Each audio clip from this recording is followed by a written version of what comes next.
Hola a todos, hoy le presentaré la máquina para hacer clavos de alta velocidad y esta es nuestro dispositivo para colocar alambres. El material de los alambres puede ser acero inoxidable y alambre galvanizante y cada dispositivo puede soportar 2 toneladas.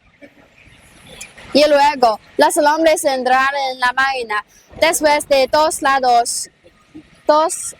rollos para enderezar el alambre. Y luego, nuestra máquina puede producir los clavos cada minuto 760 veces por minuto. Si tiene mucha alta velocidad. Nuestra máquina para hacer clavos tiene muchos diferentes tipos para producir diferentes medidas de clavos. Y si quiere cambiar el diámetro de alambre o la longitud de clavos, solo necesita cambiar los moldes. Es muy fácil, necesita solo 30 minutos. Es muy fácil para operar.